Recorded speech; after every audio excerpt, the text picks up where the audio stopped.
Mostly जितनी भी crane है जैसे हाइड्रा टेलीस्कोपिक क्रेन यह वेट उठाने के लिए हाइड्रोलिक सिस्टम यूज करते हैं। लेकिन इन सब में से टावर क्रेन सबसे अलग है जो वजन उठाने के लिए इलेक्ट्रिक मोटर को यूज में लेती है। यह जो आप क्रेन देख रहे हो इसी को टेलीस्कोपिक क्रेन बोलते हैं। यह मैक्सिमम 10 से 20 टन का वेट उठा सकती है हाइड्रोलिक प्रेशर से।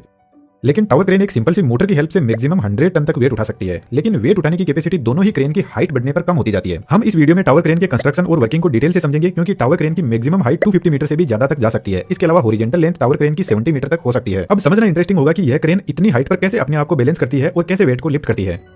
सबसे इंटरेस्टिंग बात, टावर क्रेन को इंस्टॉल करने के लिए सबसे पहले कंक्रीट और सीमेंट का एक स्ट्रॉन्ग फाउंडेशन तैयार किया जाता है जमीन के अंदर। तो यह क्रेन अपनी जगह से मूव नहीं कर सकती है। किसी भी बिल्डिंग को बनाने से पहले इसे इंस्टॉल किया जाता है और बिल्डिंग कंप्लीट होने के बाद ही वहां से हटाई जाती है। फाउंडेशन तैयार करने के बाद टेलीस्कोप क्रेन की हेल्प से क्रेन को बिल्ड किया जाता है। मेन टावर के एक एक ब्लॉक को उठाकर एक के ऊपर एक को सेट किया जाता है। यह जो ब्लॉक है इनको मास्ट बोलते हैं। लेकिन अभी मैंने बताया कि टावर क्रेन तो 250 मीटर से भी ज्यादा हाइट तक जा सकती है, लेकिन टेलीस्कोप क्रेन तो इस टावर क्रेन को 15 से 20 मीटर तक ही बिल्ड कर पाएगी और इतनी हाइट पर क्रेन को पूरा बिल्ड कर देगी। उसके बाद में टावर क्रेन खुद अपने आप की हाइट को बिल्डिंग की हाइट के साथ साथ में बढ़ाती जाएगी। सबसे पहले हम टावर क्रेन के ऑपरेशन को समझते हैं, उसके बाद में यह कैसे अपनी हाइट एडजस्ट करती है उसको भी डिटेल से समझेंगे। टावर क्रेन कुछ इस तरीके से टर्न कर सकती है और क्रेन को टर्न करवाने के लिए यहाँ पर powerful slip ring induction motor लगी रहती है। स्लिप रिंग इंडक्शन मोटर की खास बात है, जरूरत पड़ने पर मोटर के टॉर्क को एक्सटर्नल रेजिस्टेंस की हेल्प से बढ़ाया जा सकता है, जिससे क्रेन और ज्यादा पावरफुल बन जाएगी। यहाँ पर यह जो बड़ा गियर लगा है जिसके ऊपर पूरी ऊपर की क्रेन रोटेट कर रही है, इसको टर्न टेबल बोलते हैं। अब यहाँ पर लगी मोटर क्रेन को कितना ही रोटेट करवा सकती है। तो क्रेन 1.5 राउंड कंप्लीट कर लेती है तो यहाँ पर एक लिमिट स्विच लगा रहता है जो मोटर को बंद कर देता है, क्योंकि क्रेन अब ज्यादा रोटेट करेगी तो इलेक्ट्रिसिटी की सारी केबल्स टूट जाएगी।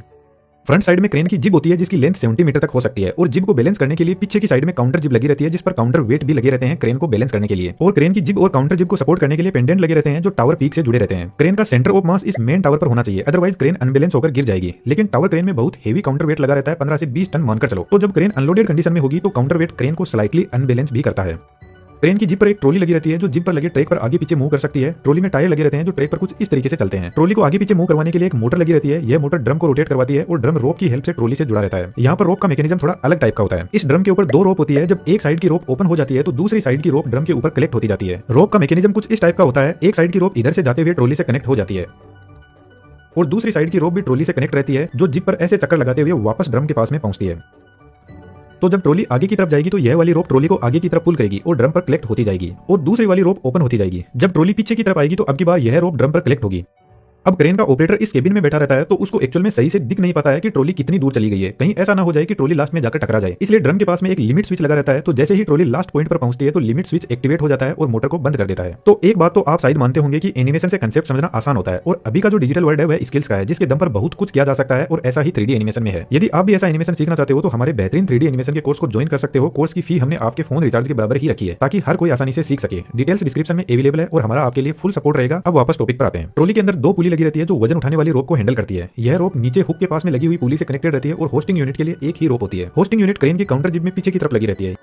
यहाँ पर भी एक powerful slip ring induction motor होती है जो गियर सिस्टम के थ्रू ड्रम से कनेक्टेड रहती है, क्योंकि यही मोटर 100 टन तक का लोड उठाती है। इसलिए इस मोटर के पास में एक ब्रेक यूनिट भी होती है जो वजन को होल्ड करने के काम आती है। मानकर चलो ये ब्रेक नहीं होगा तो मोटर वजन को उठा तो लेगी, लेकिन जैसे ही मोटर स्टॉप होगी तो वजन वापस नीचे चला जाएगा।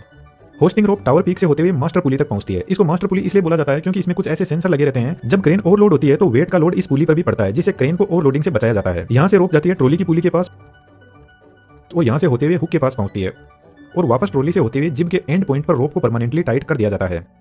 जब होस्टिंग मोटर रोटेट करते हुए रोप को ओपन करेगी तो हुक धीरे धीरे नीचे जाने लगेगा और अब यहाँ पर भी सेम सिचुएशन होती है। ऑपरेटर को एक्जैक्टली पता नहीं रहता है कि हुक ग्राउंड के टच हुआ कि नहीं, क्योंकि इतनी दूरी से दिखाई नहीं देता है। तो जैसे ही हुक ग्राउंड के टच होता है तो होस्टिंग यूनिट के पास में भी एक लिमिट स्विच लगा रहता है जो ऑपरेट होता है और मोटर को बंद कर देता है। इस क्रेन को ऑपरेट करने के लिए दो ऑपरेटर होते हैं। एक ऑपरेटर केबिन में बैठा रहता है और दूसरा नीचे ग्राउंड पर रहता है और दोनों एक दूसरे से वॉकी टॉकी से इंस्ट्रक्शन देते हैं। अब इस क्रेन को वजन उठाने की कैपेसिटी जिब की लेंथ के हिसाब से होती है। यदि ट्रॉली टर्न टेबल के एकदम पास में है तो ये मैक्सिमम वजन उठा सकती है, जैसे मानकर चलते हैं 100 टन का वजन उठा सकती है। लेकिन जैसे जैसे ट्रॉली टर्न टेबल से दूर जाती जाएगी तो इसकी वजन उठाने की कैपेसिटी कम होती रहेगी और जिब के एंड पर तो मुश्किल से क्रेन 5 से 6 टन मैक्सिमम वजन उठा पाती है। अब आता है सबसे इंपॉर्टेंट पार्ट, क्रेन अपनी हाइट को कैसे एडजस्ट करती है। लेकिन इससे पहले आपसे एक रिक्वेस्ट है कि यदि आप हमें कोई सजेशन देना चाहते हैं तो कमेंट बॉक्स में जरूर से लिखें और थोड़ा डिटेल में हमें बताएं। इस चैनल को थोड़ा स्पीड में ग्रो करने के लिए हमारी हेल्प जरूर से कीजिएगा। टावर के चारों तरफ एक केज लगा रहता है जिसको टेलीस्कोपिंग केज बोलते हैं और यही क्रेन को लिफ्ट करने में हेल्प करता है। इस केज के नीचे की साइड में लॉक लगे रहते हैं जिससे केज नीचे नहीं जाता और केज के चारों तरफ ऊपर और नीचे की साइड में छोटे छोटे व्हील्स लगे रहते हैं। जब क्रेन को लिफ्ट करना होता है तो टर्न टेबल के यहाँ से नट बोल्ट ओपन कर देते हैं और टर्न टेबल को केज के इन पॉइंट पर सेट कर देते हैं। अब यहाँ से ऊपर की पूरी क्रेन का वेट केज पर आ जाएगा। अब सबसे पहले क्रेन नीचे से एक मास्ट उठाकर लाती है और केज पर रख देती है। इसके बाद में एक और मास्ट को उठाकर बीच में रखती है ताकि जब क्रेन अपनी हाइट एडजस्ट करे तो वेट को भी बैलेंस इस वाले मास्ट से किया जा सके, क्योंकि अभी मैंने बताया था क्रेन अनलोडेड होगी तो काउंटर वेट क्रेन को अनबैलेंस करता है। केज के अंदर एक हाइड्रोलिक पंप लगा रहता है जो इस पूरी क्रेन को ऊपर लिफ्ट करता है। इस पंप के यहाँ पर एक लिफ्टिंग रोड लगी रहती है जिसको क्रेन को उठाने से पहले इस रोड को टावर के इन लॉक में सेट कर दिया जाता है। केज के अंदर इस हाइड्रोलिक पंप को उठाने का पूरा मैकेनिज्म होता है। यहाँ पर एक मोटर लगी रहती है। तो जब मोटर स्टार्ट होती है तो पंप धीरे धीरे ऊपर उठना शुरू करेगा और क्रेन को ऊपर उठाता रहेगा। जब पंप की लेंथ पूरी हो जाती है तो केज के नीचे बने हुए लोग टावर के इन लोक में सेट हो जाएंगे और अब पूरा लोड केज पर आ जाएगा और पंप फ्री हो जाएगा। अब पंप को वापस इस ऊपर वाले लोक में सेट किया जाएगा और पंप फिर से क्रेन को ऊपर लिफ्ट करेगा। एक मास्ट को सेट करने के लिए पंप 2 बार लिफ्ट होता है, तब जाकर केज के अंदर मास्ट को सेट करने के लिए जगह बन पाती है और मास्ट को इन टायर की हेल्प से केज के बीच में लाया जाता है और फिर टायर को निकाल दिया जाता है साइड में, क्योंकि ये मास्ट बहुत हेवी होते हैं, इसलिए हमारे बस की बात नहीं है कि इसको उठाकर बीच में लाया जा सके। मास्ट केज में आने के बाद नीचे के बोल्ट को सेट कर दिया जाता है। अब यदि क्रेन को और ज्यादा लिफ्ट करना है तो यही प्रोसेस फिर से चलेगी और क्रेन को लिफ्ट नहीं करना है तो ऊपर टर्न टेबल के कनेक्शन केज से हटाकर टावर से कर दिया जाता है नट बोल्ट की हेल्प से। अब यदि टावर क्रेन बहुत ज्यादा हाइट पर चली गई है तो इसको सपोर्ट की जरूरत पड़ती है, तो बिल्डिंग के कॉलम के साथ टावर क्रेन को कनेक्ट करके बीच बीच में सपोर्ट दिया जाता है। जब टावर क्रेन बहुत ज्यादा हाइट पर होती है तो यहाँ पर एयर के साथ में कॉम्प्रोमाइज करना बहुत जरूरी है। यदि विंड की स्पीड 40 किलोमीटर/आवर से ज्यादा है तो टावर क्रेन ऑपरेट करना सेफ नहीं है। इसके अलावा जब आंधी तूफान जैसी सिचुएशन होती है तो टावर क्रेन गिर सकती है, इसलिए जब क्रेन बंद रहती है तो उस कंडीशन में क्रेन को फ्री कर दिया जाता है मोटर से, ताकि विंड की डायरेक्शन में क्रेन अपने आप को रोटेट कर सके। एनिमेशन की दुनिया में आपका मोस्ट वेलकम है। डिटेल्स डिस्क्रिप्शन में अवेलेबल है। वीडियो अच्छा लगा तो चैनल को सब्सक्राइब करते हुए जरूर से जाना। Thank you.